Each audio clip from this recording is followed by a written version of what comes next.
I gave you the definition of current as dq over dt, or delta q over delta t, the charge per unit time.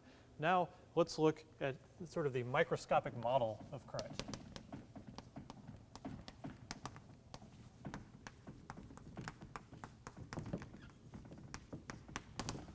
I've had students get confused about this. We end up with sort of many, many definitions of current. Seems like more than there should be, but they're all sort of in different cases. So what I told you before was the mathematical version of current. dq dt, that's if you have some function, you're taking a derivative, maybe. Here, this is a microscopic model. That means we're really going to look inside at the charge carriers and see what they're really doing, and see if we can describe current in terms of how they're moving. That's a microscopic model. So here's the microscopic model. We've got to think about the flow of charge at constant velocity, which we're going to call v drift. Because if you think about it, if we're going to have a steady current, that's the flow of charge past this plane. And if that's going to be steady, it's always going to be the same amount flowing. All the charges, therefore, would just have to move at the same velocity in the most sort of simple, uniform idea. So let's draw the wire and again and see what it's going to look like. So here's the big wire. And we're going to go into dreamland and just pretend that the charge carriers are positive. Okay? So here we're going to use a new variable. We're going to use n. N is the charge carrier density.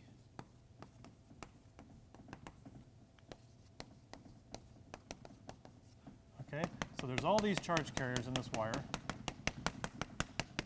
and they're moving along with v drift, and they're moving with the current I. So we're going to pretend they're we're going to define them to be positive. And this is their density. And one thing to point out is that n, again, is the number of carriers per unit volume. It is not the same, it's not the same as rho. So remember rho? Rho was the charge density. You might say if it's the number of carriers per unit volume and they're charged, then it must be basically rho, that this wire is charged. Well, that's not the case, okay? Two reasons that's not the case is that one, when a wire carries a current, it's not necessarily charged. In fact, it's not charged usually. There's just as much negative charge as there is positive charge in a neutral wire. It's just one of the two, the charges can move, right? Even if they both move. Even if the electrons flowed one way and the protons flowed the other way, you could have a current flow and it would still be neutral.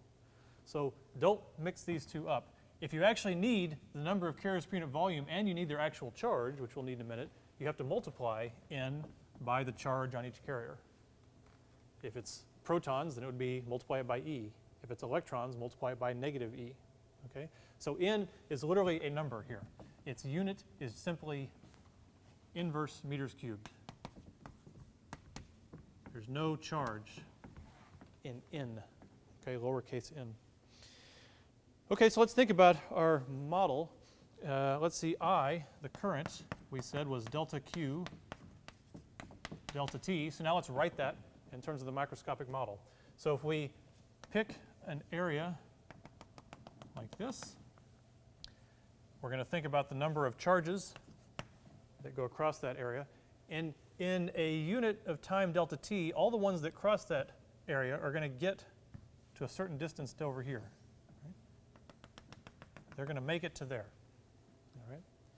So this is at T equals 0, and this is at T equals delta T, is how far these charge carriers are going. Well, if we know their velocity, then we also know how far they're going to go. They're going to go a distance,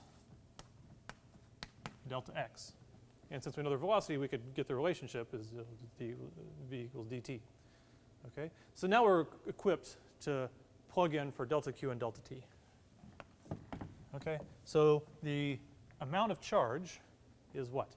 It's the density of charge carriers, number of charge carriers per unit volume, n, times the volume of this thing, right? This is how many flowed by in delta t. So the volume of this is A times delta x.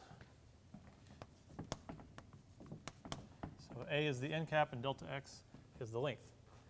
And that is not yet the charge. Okay? That is the number. To make it the charge, we need Q. That's the charge of each charge carrier. Charge carrier per unit density, each has charge Q, little q. So each one of these is a little q. Okay? And let's see. So in the bottom, delta t is just delta t. Okay? So if we look, we can see constant, constant, constant, and that is v drift, how far they go in a certain amount of time. So the microscopic model for charge is that it's n, which is the number, q, their charge, a, and v drift.